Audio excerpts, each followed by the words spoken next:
Welcome everybody back to the Jayhawks Dynasty here today as we are taking on the Charlotte 49ers in our fourth head-to-head matchup as we've taken them on each season so far. And right now we have a record of 2-1 against the 49ers as they've upset us in our first year. And we have taken them out the past 2 years now. And as you can see, the Jayhawks have creeped back into the top 25 without much of a worry in the world. And we have been able to get some stuff going on our offense in these last game against Missouri. So hopefully today we can get a second win in our win column and get our game back on track, as the Jayhawks did struggle in that week 1 matchup against the Crimson Tide, but that is to be expected. The Tide are one of the greatest teams in the nation, and other than that, the Jayhawks had really no chance to take them down. So hopefully today, under the leadership of starter for the 3rd straight week, Conrad Hawley, we can get a win here in Kansas against the 49ers as he will march out onto the field leading the men there. 1st and 10. Neal is going to get hit in the backfield. He's going to lose 3 yards, but as you can see, he has been having himself a decent season, but a 3rd and 13 is where we find ourselves on this first drive of the day. Hawley all alone in the backfield, fires to Cardell. Nice little double move route there as he goes to the right side and cuts back left quickly. And we are on 2nd and 13 now. Conrad Hawley again wants to throw on the play action. This time it's Donnell Harris, the speedster. 17 yards for this tiny slot receiver as he's got it upfield. And now we find ourselves another 3rd down. This one 3rd and 9. Hawley rolling around. Looks like he wants to take it himself. Got to dive for it and he just barely misses it. Not even really close there on the outside line marker. He did hit out of bounds initially before that. 4th and 1 though. Neal is going to go right up the middle. I don't think he got it. Are they going to give it to him? They do. Very generous spotting by the referees there, and we just barely get that one. 1st and 10 on the next play. Arnold with the spin move, and he makes the man miss into the end zone. What a move by Lawrence Arnold. He has quickly become the most reliable receiver in this receiving corps. Sadly, he did not play much at all his first 3 years of college. But today and this year, he's getting his time to shine as we see this Charlotte offense for the first time. 3rd and 5 after a nice run by their running back for 12 yards. Carrington wants to throw, fires to Bent. And he actually drops it before the defender could even get to him. So the Jayhawks will get the ball back fairly quickly now on a 1st and 10 still in this first quarter. Hawley under the center. He throws it deep downfield. Got a man open deep downfield.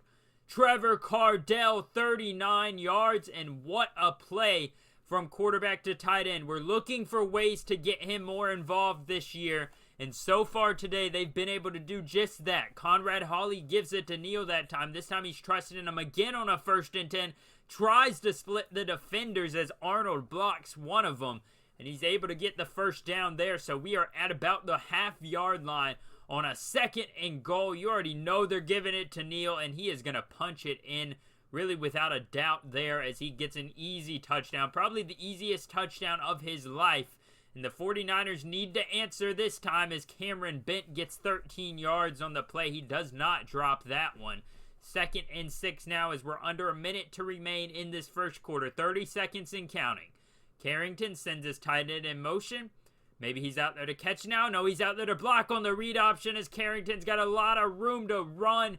And Lewis brings him down after 22 yards, and a few plays later, we're beginning the second quarter in the red zone. Carrington brings a man in motion. Another read option. This time no one's there. Lewis tries to break off at the last second, but unfortunately, the Jayhawks defense just was not able to get anyone there just in time for Carrington to go down. Now a 3rd and 5. Hawley looking to throw, launches downfield, and it's intercepted by White. Oh my goodness. Looked like Devin Neal would have a chance at it, but the safety White just jumps up and he takes that one out of the air as 1st and 10. Carrington wants to run again. Spins and slides on the Jayhawk there at midfield. But we do get them down to a 3rd and 10. Carrington has Camp beside him, wants to throw. No one open, so he dumps it down. And Calvin Camp, 4 yards later, is not even close to the line of scrimmage. The Jayhawks get the ball back on 1st and 10. They're going to give it to Neal. Makes a man miss in the backfield. Got some blocking. One man to beat. Donnell Harris gets him to the 30, the 20, the 10, the 5. Devin Neal, touchdown. What a run. 69 yards. Undoubtedly his longest of his entire career, as Devin Neal makes a man miss in the backfield. That could have been a negative play. And instead, we see him trotting into the end zone, and Caleb Taylor is there in the backfield, making a loss of 7 there. 3rd and 9 now for the 49ers. A little over 4 minutes remain. Carrington wants to throw again. Nobody open until he finds a man at the last second, and Dollar gets lit up by Jacoby Bryant, but he holds on. So at the end of the day, it does not matter too much, as Carrington does find another receiver. This defense is slowly losing composure. Victor Tucker on the crossing route there. They kind of confused the linebacking core and allowed him to get open. Carrington on another 1st and 10. Wants to go on the right side. Makes a man miss again, and he's got it into the end zone again. Man, that's a tough play to guard, but the Jayhawks still, offense is running very smoothly on a 1st and 10. Play action. Neal Hawley goes deep, and he's got a man wide open. 20-yard line, 10-5, touchdown, Jayhawks. Sean Johnson beats his man pretty much automatically off the line of scrimmage. And this offense is clicking, boys. I can tell you here, this defense has got to do something differently to stop this team, as Carrington is brought down by a trip there from Caleb Taylor. And he is now 1 sack away from breaking a school record in sacks in a career. 3rd and 19. Carrington once again wants to throw it. No one open, so he slings it downfield. And he did have a few guys with some separation, but none of them were able to get near that ball, as it just had too much steam. So instead, Devin Neal and company will take over with very good field position after a punt return. Now less than a minute remains in the quarter, though. 28-14, 1st and 10. Hawley wants to throw after the double play action, and he does find his man Johnson on the crossing route. And the clock will continue to click down. 3rd and goal. Hawley, play action again, double play action, wants to throw, throws back across his body, and it's almost intercepted. The linebacker, Wesley White, does a great job to jump in front of that one. 4th and goal now. Need a touchdown here. Hawley, quick pass, finds his man Harris. Do they mark him in? They do. That was probably the quickest we've ever seen Conrad Hawley make a throw. And right there, Jayhawks offense continues to field this one and continues to go right down the field and score a touchdown. But this time, Cameron Dollar gets open off the defender, and we will see a bit of a Hail Mary here with less than 10 seconds remain. Carrington got one-on-one coverage on the outside, fires, and his man's got it. They will get the ball to start the second half, and that's exactly what you didn't want to give up if you're this Jayhawks team. 7:44 in the 3rd quarter. Carrington wants to throw, and there it is. Caleb Taylor with a sack for 6 yards, and he has broken the school record for sacks in a career. 25 now by Caleb Taylor, the defensive lineman. And the Jayhawks are going to be super happy with what that man has been able to do across his career. And Cameron Bent that time drops the 1st down catch, so we get back on the field with their offense. Devin Neal bouncing off of lineman and a speed burst on the outside for 15 yards. You could see when he really turned on the Jets there. Now a 2nd and 5. Devin Neal again on the ground, running to the outside, and he makes a man miss on the spin move and gets an extra 5 or 6 yards. So now 2nd and 10. Looks like they're going to keep it on the ground again. This time he goes up the middle, and he's got another 10-yard run. 177 rushing yards for the Jayhawks, who have had one of the worst rushing attacks so far this year. Now 3rd and goal. They go back to the air. Wide open. Touchdown, Trevor Cardell. 2nd and 7 for the 49ers is where we pick up on their drive. Going to be a read option for Carrington, bouncing off of defenders. He's got it to the 20 or 30, 40-yard line and pushed down at about the 45-yard line. So a 2nd and 10 now, as this offense looks to show no signs of quitting, and instead Caleb Taylor once again with a 5-yard sack. His magnificent day continues, and he is closing in on another record for the most sacks in a game in school history. 3rd and 15, Calvin Camp on the screen. Doesn't go anywhere. And we will join the Jayhawks here in the 4th quarter with 8 minutes remaining. Conrad Hawley goes on the outside to Harris. You've got to expect after this drive, they probably want to take the starters out. 2nd and goal now. Hawley out of the shotgun. Takes the snap, fires to Harris, and he's got it. Another one on the crossing route. Number 84, Donnell Harris, the slot receiver, continues his magnificent season. 1st and 10 on the next drive. Carrington takes the snap, wants to run. Who else would it be? Caleb Taylor breaks a school record for most sacks in a game. He has 5 now in one game. He is close to the NCAA record of 7 or 6 in one game. If he gets 7, he could break it as Jacob Hunt. What a catch there by the tight end. This offense is not quitting on a 3rd and 8. Carrington looks to throw, and he's sacked again. Caleb Taylor, you've got to be kidding me. There it is. He breaks the school record now with 6 sacks in the game. The previous record was 5. I apologize. I thought he broke it already, but instead he just tied it as we get to see some of our bench players play. This time it was Daniel Hishaw Jr. with a 5-yard run, and Maurice Butler is on the field now. 2nd and 5. Butler out of the center position, wants to throw. Got a nice pass to Harris on the outside, who continues to play. 13 yards for Harris. Can't help but get him more experience. Now 2nd and 5. Butler firing to the right side. He's got Rector, and he's got a touchdown. Man, his defender was very close to tackling him, but for whatever reason, he dives way too soon. And then Rector is wide open. Now 1st and 10. Carrington looks to throw. Nobody's open. Who's got the sack? Do they credit Taylor with it? They do! Caleb Taylor with the record-breaking sack on the quarterback there, and that will give him a college football record here for the Jayhawks lineman. 7 sacks in one game, and he could potentially break almost every sack record we've seen in this season if he is able to get enough sacks to break the season record, which is 22. He currently sits at 11 through 3 games. The Jayhawks will receive a punt here in the final 30 seconds, and Allen's going to cut it to the outside. Some nice blocking. Diving tackle misses. Got to beat the kicker, and he does. Oh, my goodness.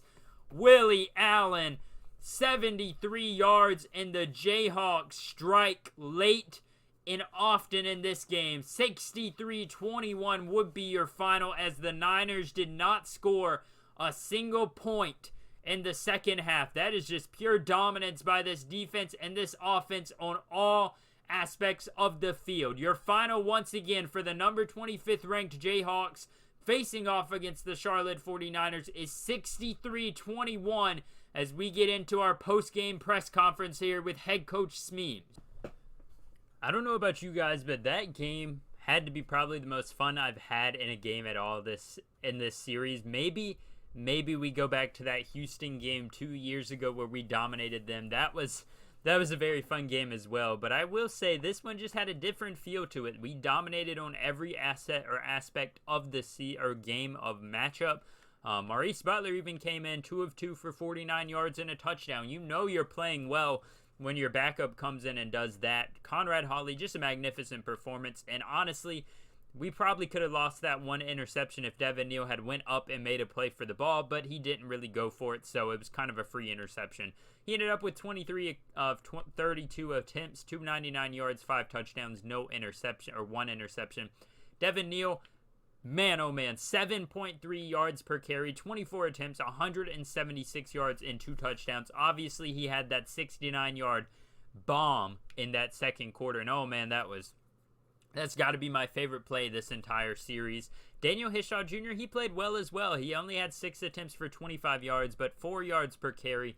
Very, very efficient for him. He really only had a 6-yard run. That was his longest, but in the limited time we saw him, unfortunately, he will be graduating, so he really won't have an impact on the roster. Conrad Hawley was 3 of 12 on rushing yards, and Maurice Butler had 1 of 8 on rushing yards. Donnell Harris, 10 for 81 and 2 touchdowns. Definitely the best game of his series as I close out the statistics there, but definitely the best game he's had this year and in his career, undoubtedly. Trevor Cardell finally gets back on track with 6 catches for 75 yards and 1 touchdown. Sean Johnson, once again, just a monster game, 5 for 105 and a touchdown. And Lawrence Arnold kind of slowed down after last week's performance, but 2 for 39 and 1 touchdown is just amazing. And Majik Rector, a junior receiver, hasn't played too much. Finally getting his moment to shine here. 1 for 36 and a touchdown there. Just a great play by him in that fourth quarter. Defensively, we all know the MVP here, Caleb Taylor. 7 tackles, 7 of them all solo, 7 for loss, and all 7 of them were sacks. Edwin White-Schultz also had 7 tackles, and did we have an interception? We did not have a single interception today, but thankfully we didn't need it. Vincent continues his excellent season, 9 for 9 on extra points, and no punting today because our offense was just that efficient. Surprisingly, we just played amazing. And top 25 polls, as you can see, we might have moved up just a little bit. We did win 2 games in a row, and we're back in the top 25. We jump up to 24, now playing Baylor next week, as they are not even in the votings right now at a 2-1 record. So hopefully we can take advantage of that matchup. And if you guys just saw that, Oklahoma actually just dropped out of the top 25 after a loss, I imagine. We'll have to check that out. But Ohio State did win against Iowa last week. Georgia State lost to Georgia, unfortunately, hoping for the upset there, did not do anything. Florida State takes down Virginia. Very tight game, though, there. And Tennessee upsets Florida. Wow. Did not see that coming. Tennessee now sits at 4-0. Clemson takes down Duke in a fairly close game. USC takes down California, and Washington takes down Oregon State. Then we have Notre Dame, the first top 4 team to lose, as they drop 5 spots in a loss to Pittsburgh, and they will take on Miami next week. Pittsburgh jumps up 4 spots. Nice little even split there as they beat number 9 Notre Dame last week. Florida, after losing to Tennessee takes their 5th ranked spot, and Florida drops down to the 11th spot. Then we go down here. Tulane is still undefeated after beating Kent State. North Carolina stays undefeated, beating ECU. Alabama 3-1 now after their loss last week to a very, very poor Coastal Carolina team that might just barely make their way into this top 25 if they continue at this rate, but we don't see them here right now. We've got a lot of close matchups here as I continue to say the same thing over again. And next week, it should be a very exciting one. We get to take on a conference rival, a team that we've struggled to beat so far throughout this series, in the Baylor Bears. They are 2-1 so far on the year. As you can see, they have not played anybody really. Played Rice, they played SMU, they lost to SMU, who is 3-0. SMU has not had a single winning record since they've been in the Big 12, and they now are 3-0. That is a shocker. And Oklahoma is 0-3 after a loss last week. Who has Oklahoma played to be 0-3 is my question. We're going to check that out real quick. I have to see who Oklahoma's played. They had to play 3 ranked teams at that point, not top 25 standings. I don't want to go back there. Oh, it actually took me to the conference standings. We need to see who Oklahoma has played to be 0-3. They've got to have played someone good. Oh, yeah, they played Georgia and TCU in the first 2 weeks. You just set yourself up for failure, whoever scheduled that. But as I was saying, next week we get to take on the Baylor Bears. They have a very good team. I mean, they're not a very young team. They have some nice talented players. So we should have an interesting game here against the Baylor Bears. And I wouldn't be shocked if it's a close one. As you can see, their quarterback's doing fairly well. 7 touchdowns, 3 interceptions, and almost 1,000 yards already. 782, so he could hit that in this game against us. Hopefully we prevent it, and hopefully we come out swinging as we have another upgrade for our coach. But that's all I've got for this episode, everybody. If you have enjoyed it, make sure to hit the like button and subscribe if you love this series, and if you enjoy watching these videos, as it just helps me out so much knowing you guys enjoy these videos, and it just helps me to just continue to push them out. Thank you guys for joining me on this journey and continuing to follow me on this journey in this Jayhawks dynasty. I hope one day we can see them win a national championship, but for now we have to focus on our Week 5 matchup against the 2-1 Baylor Bears.